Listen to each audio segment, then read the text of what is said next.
Welcome to DIYeasycrafts and BergKnifemaking.com. Today we're going to take a look at how I made this stainless steel knife with an etched blade and carved scales. Now this particular project hinges around these carved handles.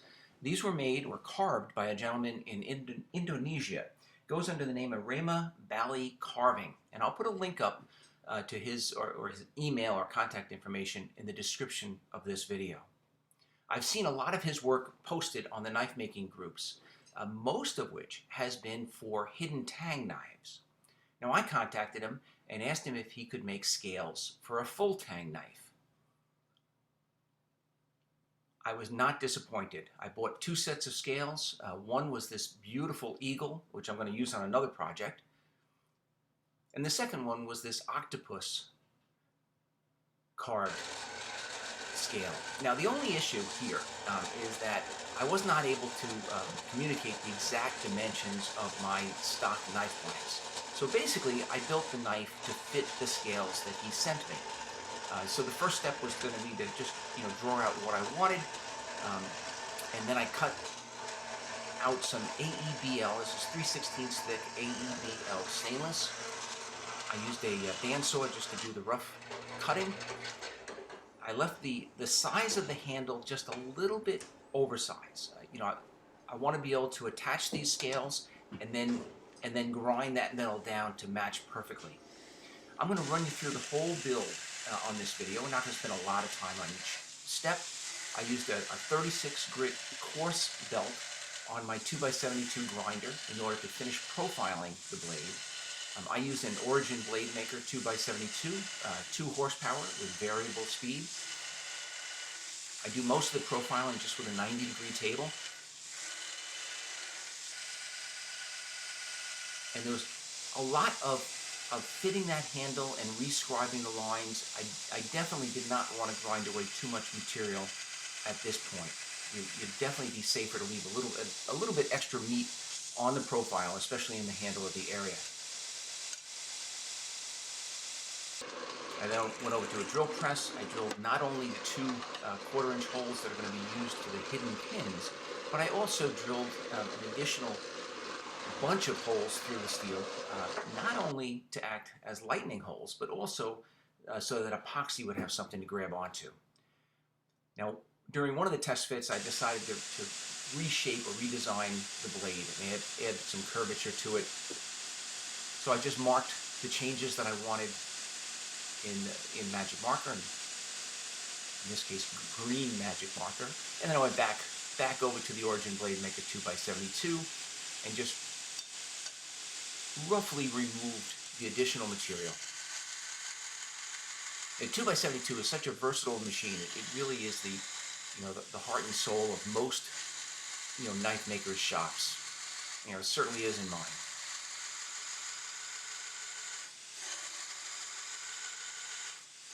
When we all started, we probably all had a 4-inch grinder from Home Depot or Harbor Freight, and then maybe a 1-inch grinder. But there really is no comparison. Once you get to a 2x72, you can really move a lot of material very quickly. The power of the motor and also the variety of different belts and grits that are available for the 2x72 really make it just a great machine. Then, because I did not have this blank cut out on a water jet like I have most of my blanks cut out, I just used a small round file in order to file away the collie hole. And this is where the bevel is going to meet up with the blank. For sharpening purposes, you create a little bit of relief by creating that little notch, collie notch.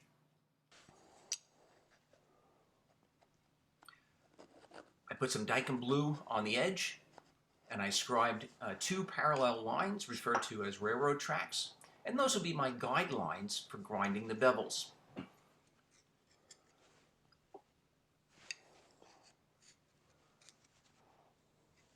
Now I use a tilt table mounted to the Origin Blade Maker grinder, and this just holds the angle that I want for the bevels. So all I do in order to create bevels is very easy tool is I hold the blank flat on that surface slide it upward into contact with the belt, and then from side to side. For the rough bevels, and this would be pre-heat treating, I'm going to use a coarse grit belt. I usually use a 60. I find that if I go too coarse, if I go to a 36 or a 24, it then just becomes a real hassle to clean up those really deep grind lines from that coarse grit belt. 60 grit cleans up real easily with an 80 and then a 120.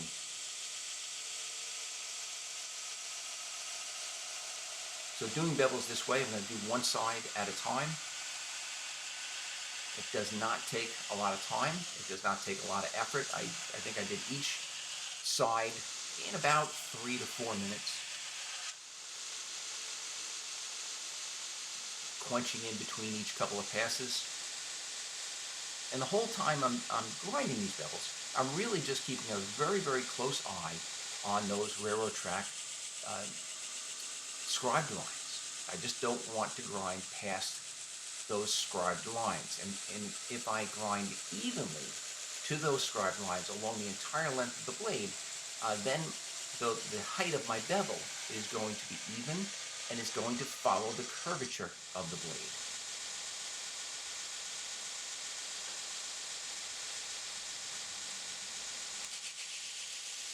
And you can see the extra holes through the handle here. And those are not only to lighten the handle, but again, to allow the two-part epoxy to really grab onto those carved scales. Because of the detail of the carving, I don't want to drill holes completely through the scales. Here I'm just going to go over and bevel the other side.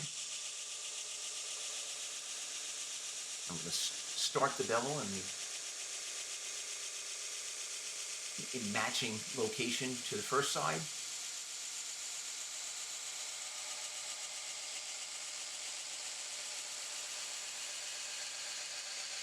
And usually before heat treating, I'll do this with the 60 grit, and then I'll clean them up a little bit with at least an 80 grit before I go to over to heat treating.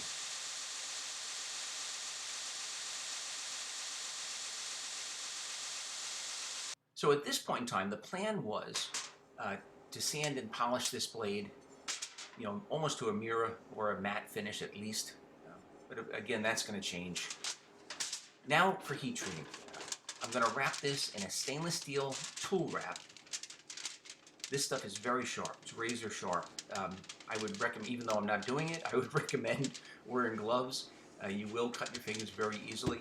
You want to create an envelope, and you want to double fold each one of the seams, top and both sides, and really crease those seams with a heavy object. I just use a hammer and slide it along each one of those seams. You want to make it as airtight as possible.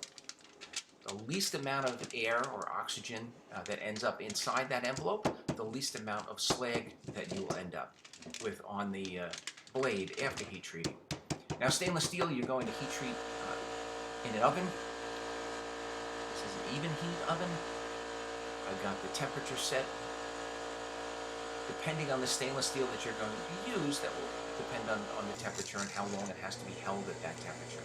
While the heat treating is going on, I'm going to work on the scales. Now I've already glued black liners onto the back of each scale. And now I'm just going to cut them out roughly with a bandsaw.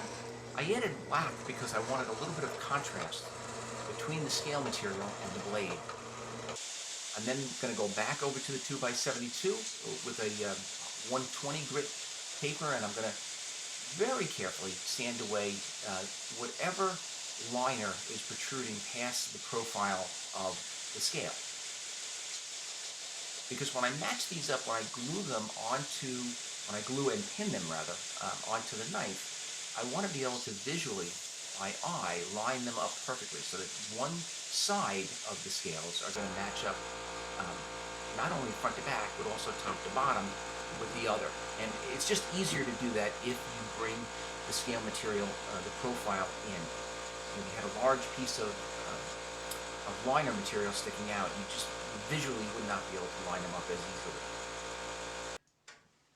All right, after heat treating, I'm going to plate quench this knife. So I go over to my vise. I've got two aluminum parallel tubes set up. and I clamp those together, and then I'm going to blow air from the compressor with an air gun in between each of those plates, and also I like to blow it right through the tube, so that I'm really cooling off that knife while holding it nice and flat in that vise, clamped between two aluminum plates. Now, a lot of guys will use solid aluminum. That's absolutely fine. Basically, the tubing is just what my friend Jason Northgard had in his scrap bin, and I seem to like it, now that I started to use it. It doesn't take long for them to cool down. A couple minutes. Once it's cooled down, you can use sheet metal shears to just cut away that tool wrap.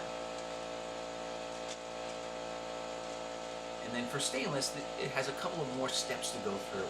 So the first step is going to be to do a sub-zero quench on these. I'm just going to use dry ice.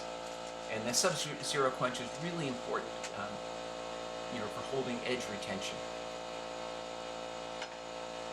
So there's no time period that you have to hold it. You definitely want to, I put it between 2 blocks of ice. Other people make slurries. But this was just one knife that I was doing. I just put it between 2 blocks. You don't have to hold it in there for a specified time. I left it in for an hour. After that sub-zero quench, it went into an oven for tempering cycles at 395 for 2 hours, 2 cycles. So that makes the knife was hard from the hardening, and the tempering was just going to make it a little bit softer so it's not brittle. After that, I'm going back to the 2x72 and also back to that tilt table bevel jig, and I've not changed the angle on that. And I'm going to clean up the bevels, the post-heat treating cleanup. Everybody does this a little bit differently. I clean up the bevels right on the tilt table. This is going to be now with 120 grit paper.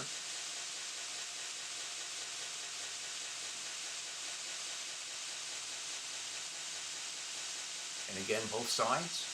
Hold the blank flat against the tilt table, move it up until it is in contact with the belt, and then you can go side to side.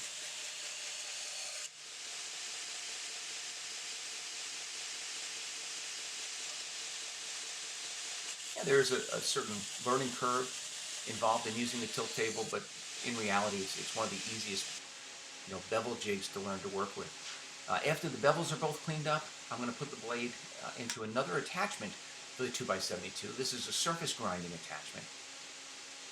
And it's really just on a slide. Like you put the knife blank onto a magnetic plate, and then it slides up and down while you dial it closer and closer to the contact wheel. So I'm using 120 grit paper, and I'm really not removing a lot of material. I'm just cleaning up that surface finish of the blank.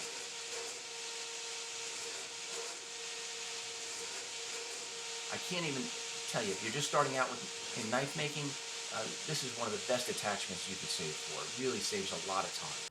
Now, after the surface grinding, I really wanted to hand sand this knife, which I did.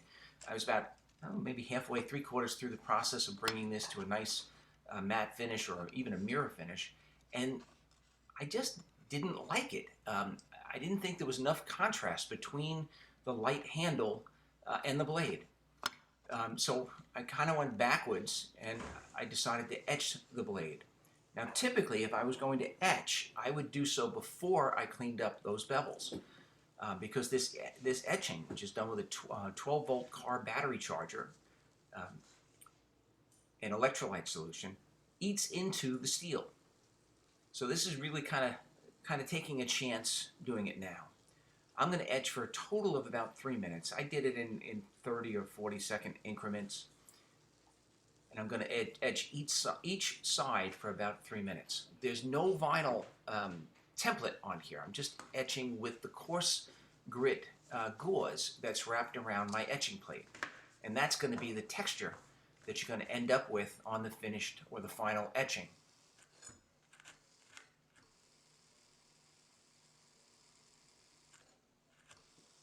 And really the chance that I'm taking is cleaning up the bevel now is going to make those bevels kind of thin.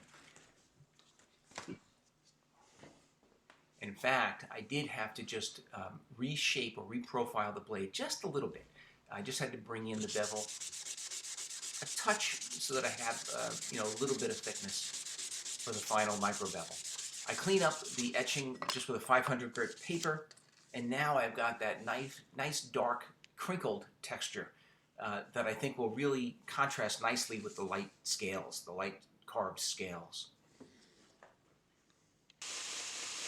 So now, because I did the etching, I've got to go back to the tilt table, back to the 2x72 grinder, and re-clean up those bevels one more time. Thank goodness that you can leave that tilt table set at a certain angle, or you can reset it at the desired angle to go back and do things like this. This is what I meant by reprofiling. All I'm doing is just grinding the edge just a little bit to give it a little bit of thickness, because I had gotten just a little bit too thin down by the base.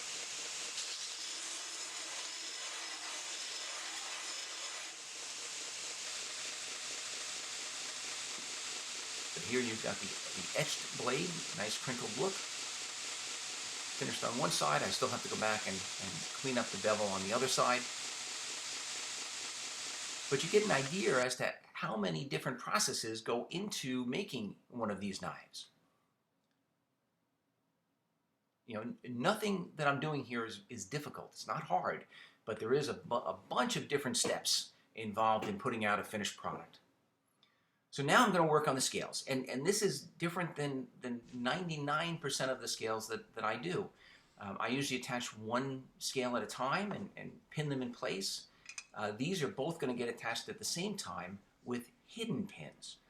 So the plan here was to mark or put one side on exactly where I wanted it, clamp it where I wanted that scale to be, and then drill partially through each of the pinholes, which means that I wanted to drill through the black liner that I glued on and just a little bit into the scale material, which in this case is bone.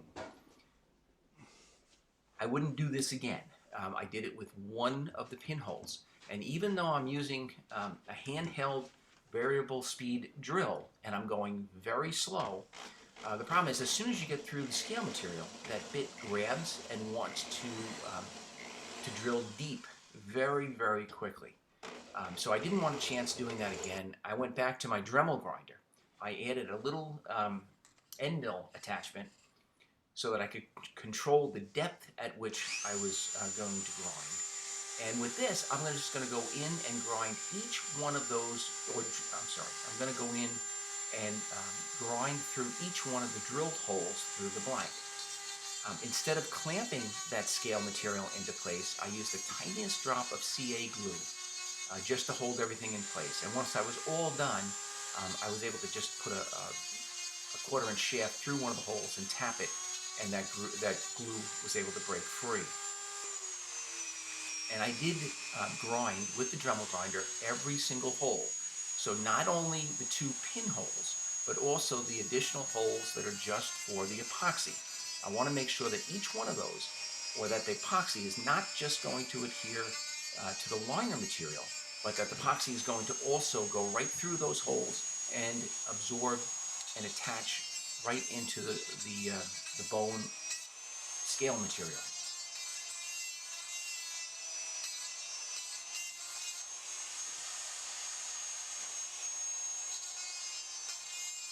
So it takes, every part of this knife building process takes a little bit of time, but I think the end result is going to be worth it. So here you can see the 2 pins in place. Doing a final test fit, make sure everything fits exactly where I want it to be.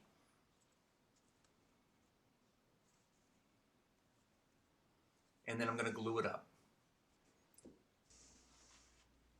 Real careful during the gluing process. Really don't want any of this 2-ton, 2-part epoxy to get into the intricate detail of the carved scales. I'm going to clamp these 2 in place and take a real good look at the front edge. Make sure that both halves are exactly uniform in positioning. And then I'm going to use alcohol wipes to clean up any of the epoxy that is squeezed out onto the blade.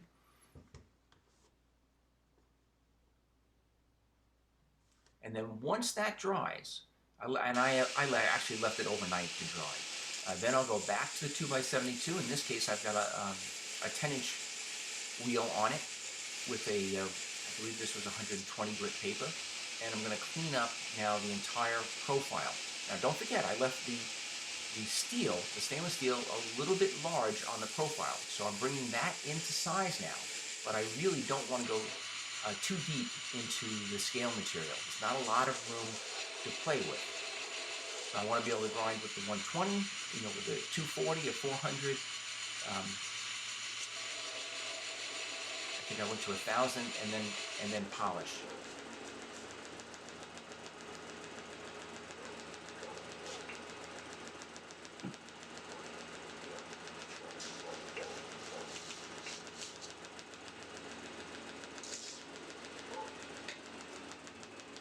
I actually used a felt belt on that wheel with a little polishing compound in order to polish